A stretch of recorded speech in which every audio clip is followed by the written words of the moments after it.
Gaza. We all know Gaza. It's a place that makes us think of fighting, sadness, and people never giving up. But today, Gaza is barely holding on. The streets, once full of life, are now covered in scars from war. Buildings are broken and empty, like spooky skeletons reminding everyone of the terrible fighting. The air is thick with dust and smells bad, like despair.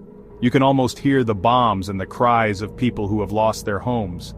For the 2.3 million Palestinians living in Gaza, every day is a fight just to stay alive.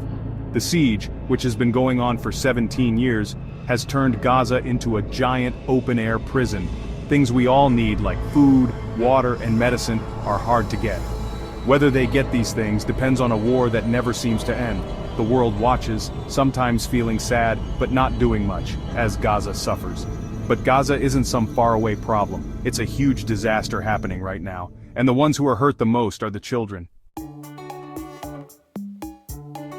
Winter in Gaza. It's a time when things get even worse for the people trapped there. It gets so cold that it makes the already hard life even harder. The cold wind blows through the cracks of their temporary homes, making children shiver.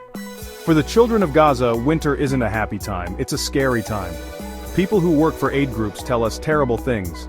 Philippe Lazzarini, who is in charge of UNRWA, says it's a disaster and we need to do something quickly. Edward Beigbeder, who works for UNICEF, agrees. He talks about how much the children are suffering. Babies are freezing to death. 11 children have died recently, 4 of them just babies. They died because they were too cold.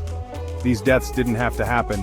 It shows how the world has failed to help these innocent children.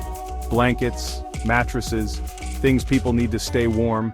They're all stuck at the border, waiting for permission to come in. Every day that goes by makes things worse and puts more children in danger. The fighting in Gaza isn't just about broken buildings, it's about broken lives.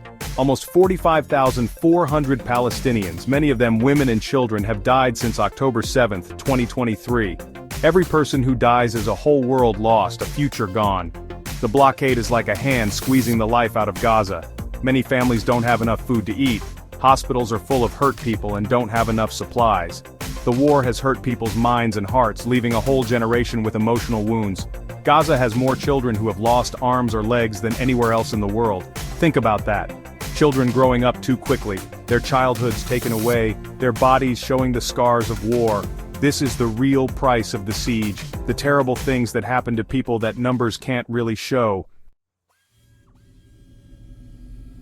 Homes reduced to rubble. The night sky in Gaza is often lit up by explosions. The loud booms of bombs have become a normal, terrible sound. And after every attack, more homes are turned into piles of rocks, more families lose everything. Recent reports tell us something truly awful. Israeli soldiers are using old armored vehicles to destroy Palestinian homes in northern Gaza. These big, heavy machines from old wars are driven into homes. The families inside only have a few minutes to get out before the soldiers blow up their homes, destroying everything they own. Over 95% of the people have lost their homes.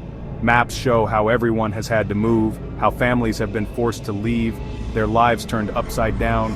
UNRWA is trying to give people places to live, to make things a little bit normal again, but so many people need help and there isn't enough. A plea for humanity.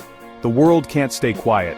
Groups like UNRWA and UNICEF are asking for the fighting to stop, and we need to listen. The pictures of suffering, of children freezing to death, should make everyone feel something. World leaders need to do more than just say they're sad. They need to do something real. The siege has to end. People need to be able to bring food, water, and medicine into Gaza safely. The fighting has to stop. Gaza is a test to see if we care about each other. And right now, we're failing that test. We can't just watch as children freeze to death, as families are torn apart, as hope disappears. We need to do something now. The future of Gaza, the future of its children, depends on it.